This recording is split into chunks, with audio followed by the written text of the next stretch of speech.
And right now, white people are really frightened.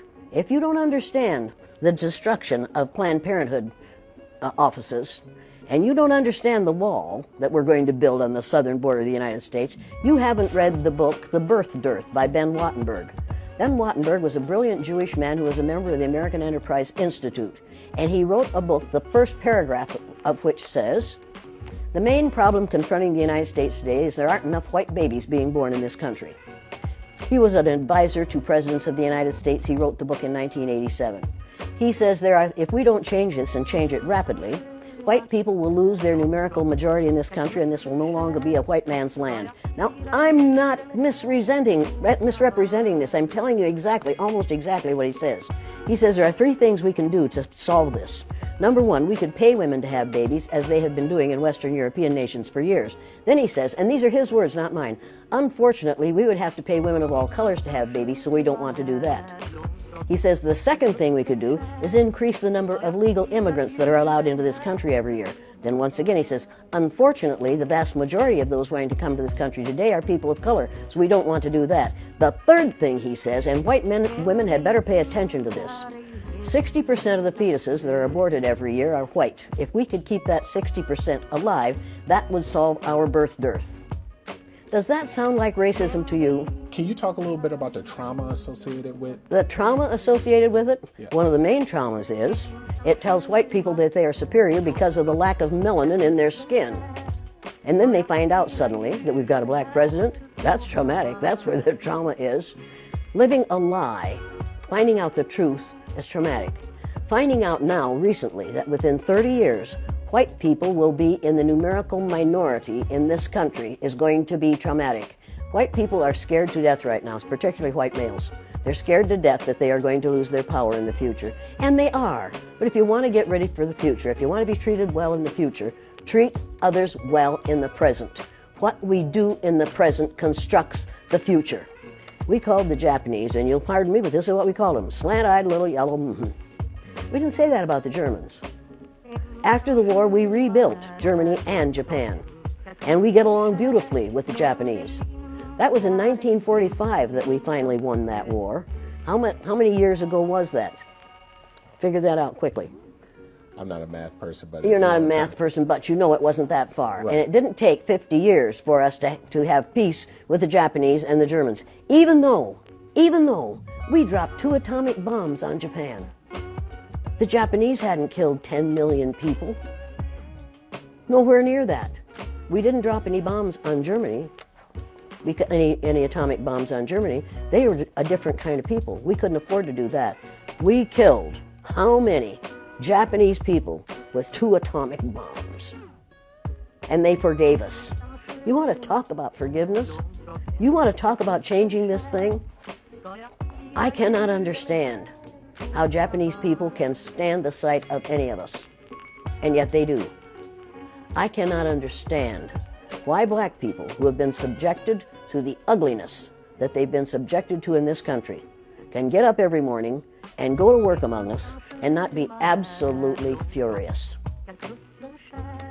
And I don't understand why we allow white people to behave the way they do. I don't understand that. And my third graders, after they'd gone through the exercise, couldn't understand it and wouldn't tolerate it. And when they went up to junior high, and a junior high teacher used the N-word, one of my former students said, if you're going to use that word, I'm going to go out in the hall until you stop using it, because we don't use that word in this school. That was a 7th grader who told his teacher off. When we have enough students who are willing to confront people who are making racist, sexist, ageist, homophobic statements, we're going to be better off. We have got to stop tolerating the intolerable. If it's intolerable for my black cousins, and every black person on this earth is one of my cousins, if it's intolerable for them, it's intolerable for me. I will not tolerate it. I will not tolerate it. That is not that. I am required not to tolerate that kind of treatment for the people who are related to me. And that's every person on the face of the earth. If your ignorance is such that you'll mistreat somebody because of your ignorance about the color of their skin, don't do it around me. Number one, I've been threatened with death lots of times. Now I say, go for it, fool. My husband died 4 years ago. Being with him would not be a bad thing for me. Death is not the worst thing that can happen to you. Living a worthless, useless life is much worse than dying. Any white person who was born, raised, and schooled in the United States of America, if you aren't a racist, you're a miracle. Either that or you decided to educate yourself. Because education in this country is about white is right, brown's all right, black's got to stand back. Yellow's mellow, but whites, we educate in a way that says that white males have done all the adventures, have made all the adventures, have done all the discovering, have made everything that is good and has been accomplished according to social studies, which is actually anti-social studies, by white males. It's a lie. But we do that in order to maintain the myth of white superiority. The myth of race has to be maintained at all costs in this country. Because if white people have to give up the color of their skin as being something that makes them perfect, what do they have left? If we start teaching the truth about history, if we start teaching about Nile Valley contributions to civilization, it will totally change the way we conduct ourselves in the classroom. It will have to. Columbus didn't discover America. You can't discover a place where people are already living. But we celebrate that every October. It's a lie. We need to get over it. We need to stop telling the myths and start telling the truth. So when you tell people that they're racist, then it must have some kind of effect, because most people will say, I'm not racist. I'm not a racist. Why, some of my best friends are black. Yeah, and then you say, name one. Or this one, I don't see color. And when some woman says to me, I don't see color, I say, I knew that. If you saw color, you wouldn't dye your hair that way. Or I say, if you saw color, you would wear that shirt with those pants. I believe that you don't see color. It's an attempt to deny skin color. It's an attempt to deny what's wrong with seeing the color of my skin. Is it all right for you to see me kind of pink? That's okay for me. I don't mind. And I suspect that you don't mind being seen the color you are. You have a right to be what you are. And until people in this country and people in this world get it into their heads that the first modern human beings involved on this earth were black women involved in sub-Saharan Africa about 250,000 years ago. And every human being on the face of the earth today has a memory of those black women's genetic structure in their genes. Now, we don't want to admit that, but that's the way it is. And as people move farther and farther from the equator, their bodies produce less and less melanin, so their hair, their skin, and their eyes die. And as they moved into the east, they ate a lot of fish and a lot of vegetables, so their skin took on a different look. I found that out when I was raising little kids. My husband was in the supermarket. He was the head of the produce department. And they had lots of oranges that they couldn't sell, so we'd bring them home. And I was feeding my kids orange juice like you never saw in your life. They began to have an orange cast to their skin. I thought they had something, a liver problem. So I took her to the doctor, and she said, "Why are you feeding these kids?" I said, "Well, lots of orange juice." She said, "Stop it if you want to stop being orange." Now, if you think that skin color isn't anything other than the body's natural reaction to the natural environment, get over it. So, if all white people are racist, according to you, can they do it? Of course they can. Of course they can. It's called education. I'm an educator. The word educator comes from the root "dux, which means lead, the prefix "e," which means out, the suffix "ate," which means the act of, and the suffix "or," which means one who does. An educator is one who is engaged in the act of leading people out of ignorance.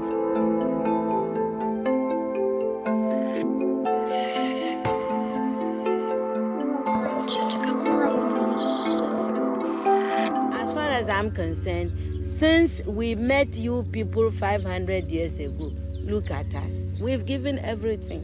You are still taking. It's true.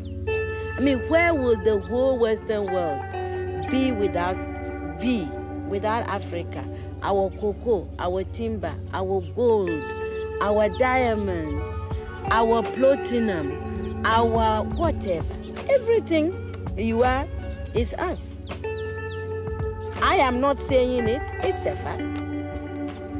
And in return for all of this, what have we got? Nothing. Anti-personnel indoctrination against ourselves. If you go and cook your horrible diseases like AIDS, you say it is us.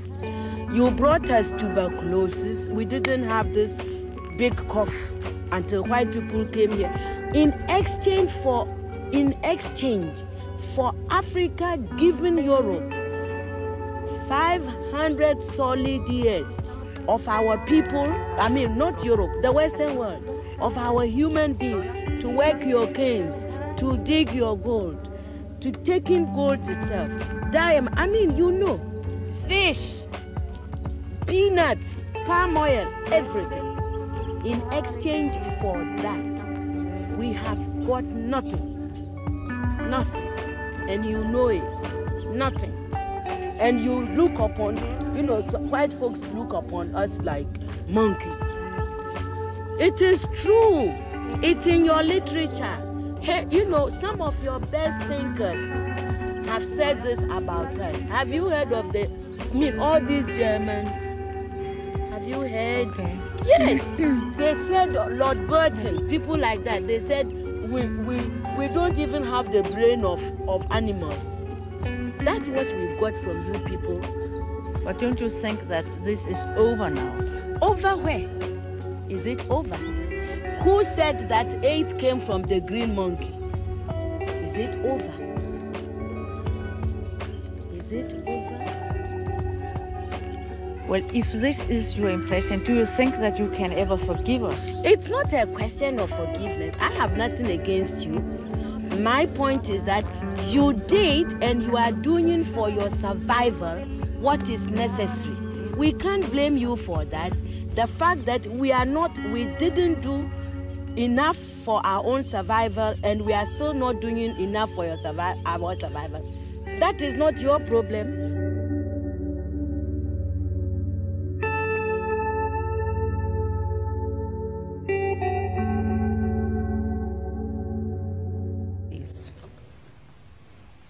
One thing that keeps me puzzled, despite having studied finance and economics at the world's best universities, the following question remains unanswered.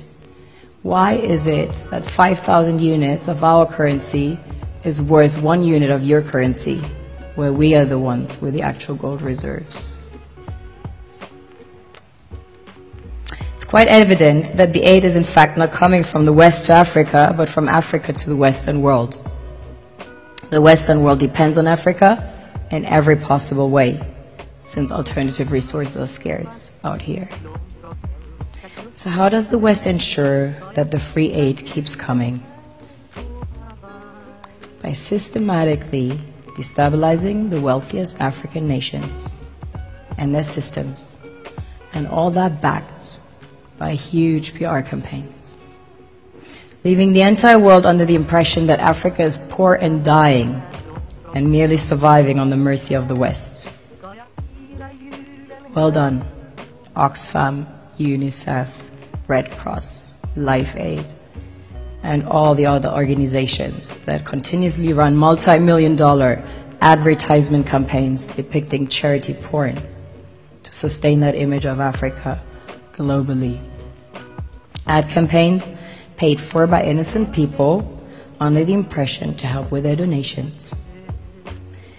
While one hand gives under the flashing lights of cameras, the other takes in the shadows. We all know the dollar is worthless, while the euro is merely charged with German intellect and technology, and maybe some Italian pasta. How can one expect donations from nations that have so little? It's super sweet of you to come with your colored paper in exchange for our gold and diamonds. But instead, you should come empty-handed, filled with integrity and honor. We want to share with you our wealth and invite you to share with us. The perception is that a healthy and striving Africa would not disperse its resources as freely and cheaply, which is logical. Of course, it would instead sell its resources at world market prices, which in turn would destabilize and weaken Western economies, established on the post-colonial free meal system. Last year, the IMF reports that 6 out of 10 of the world's fastest growing economies are in Africa, measured by their GDP growth. The French Treasury, for example, is receiving about $500 billion year in, year out. Foreign exchange reserves from African countries based on colonial debt they forced them to pay. Former French President Jacques Chirac stated in an interview recently that we have to be honest and acknowledge that a big part of the money in our banks comes precisely from the exploitation of the African continent. In 2008, he stated that without Africa, France will slide down in the rank of a third world power. This is what happens in the human world, the world we have created. Have you ever wondered how things work in nature? One would assume that in evolution the fittest survives. However, in nature, any species that is overhunting, overexploiting the resources they depend on as nourishment, natural selection would sooner or later take the predator out because it offsets the balance.